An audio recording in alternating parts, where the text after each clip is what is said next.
এত লাশ, এত জানাজা, এত মানুষের কবর আপনি পড়লেন, দেখলেন, এত কিছু আপনার আখিরাত মনে করাইতে পারলো না? এত কিছু আপনার কবর মনে করাইতে পারলো না? আহা, আপনি তো বড় পাষাণ, আপনি তো বড় শক্ত মানুষ। আল্লাহ মাফ করে দেন। একটা নারী দরকার, এই তো না? নারীর প্রতি আগ্রহ আছে, মহব্বত আছে, আকর্ষণ আছে, ভালো কথা। এটা পূরণের জন্য আল্লাহ স্ত্রী যথোপযুক্ত সময়ে ইন্তজাম করেছে। মানুষ এক নিঃশ্বাস পানি সময়ের আগে পান করতে পারে না। কথা বোঝেন না? কত জায়গায় আমগো তুমি, কত জায়গায় কত বার্তা ইন্দাত হই, সারা দিন বয়ান কইরাও আমি অনেক সময় আছে হোটেলে গিয়ে ভাত খেয়েছি, সময় মিলাইতে পারছি না। হোটেলে সুখের সাগরে যে ভাসতেছে সেও মরে যাবে, দুঃখের পাহাড়ে যে সেও মরে যাবে, ঠিক না? জীবনে কোনোদিন দুঃখ ছাড়া সুখ দেখে নাই যে তারও মৃত্যু হবে। জীবনে কোনোদিন এক সেকেন্ডের জন্য যার কোনো দুঃখ নাই সেও মরে যাবে, মরে যাবে। এই হাসিও স্থায়ী না, এই কান্নাও, কথা বলেন না,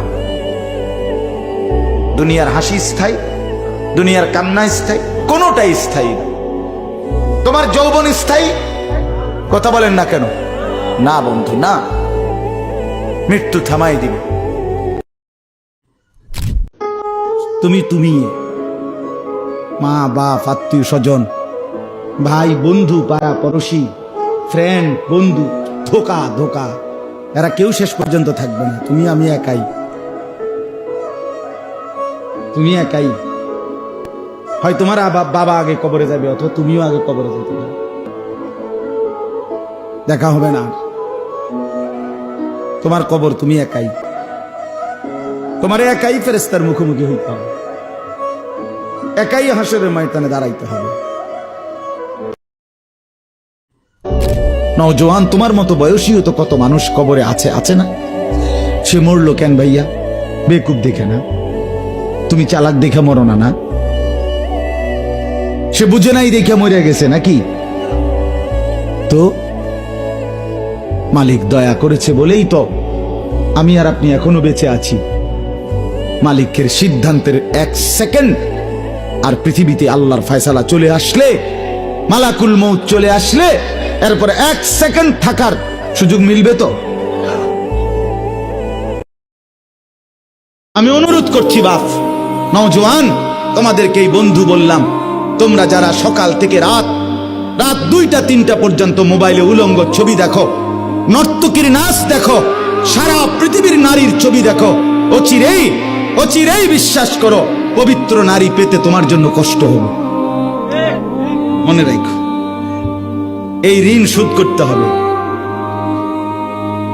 হ্যাঁ, তখন বুঝবা ভাইয়া। এমনি মানুষের বেডি সাউন্ড আর ঘরের বেডি যদি অসৎ হয়, তখন টের পাইবা দুনিয়া কারে কয় আর জাহান্নাম কারে কয়। কবরের কথা তাইলে আর মনে পড়বে না, আল্লাহর স্মরণ তাইলে আর আসবে না, গুনাহ আর ছাড়বা না তাইলে। বলে আল্লাহ জিজ্ঞেস করছে, ইকতারাবা লিন-নাসি হিসাবুহুম ওয়া হুম ফি গাফলাতিন মুরিদুন। আল্লাহ তাআলা বলে, মানুষ, আরে তোমাদের হিসাবের সময় একদম কাছায় গেছে, অথচ তোমরা এখনো আল্লাহ থেকে গাফেল হয়ে বিমুখ হয়ে আছো। আহা কি করছো, আহা কি করছো? আপনাদের যাদের দাড়ি নাই চেহারায়, আপনারা নিজেদেরকে কি পরিচয় দিতে চান? বলেন, মেয়ে এখন দাঁড়ায় বলেন, কি বুঝাইতে চান নিজেকে? ইমানদার এমন হয়? 1450 বছরের ইমানদার এমন ছিল? আপনি আপনার কি বুঝাইলেন? আমার নাম আনিসুর রহমান, আমি চ্যালেঞ্জ করলাম, আপনার যেই ছেলে ফজরের নামাজ পড়ে না, মেয়ে ফজরের নামাজ পড়ে না, এ ভদ্র না, ভদ্র নয়, ভদ্র নয়, অসভ্য, অসভ্য, অসভ্য। গভীর রাতে আইসো বান্দা, চোখের এক ফোঁটা পানি দিও আমারে, আমি পুরা ধুয়ে মুছে সাফ করে দেব। এক ফোঁটা পানি দিয়েই 90 বছর মাফ করে দেব। সাগর পানি লাগবে না, মোটরের পানি লাগবে না, এক ফোঁটা চোখের পানি অনুতপ্ত লজ্জিত হয়ে এক ফোঁটা পানি দিও আমারে, আমি এক ফোঁটা পানি দিয়ে জিন্দেগির গুনাহ সাফ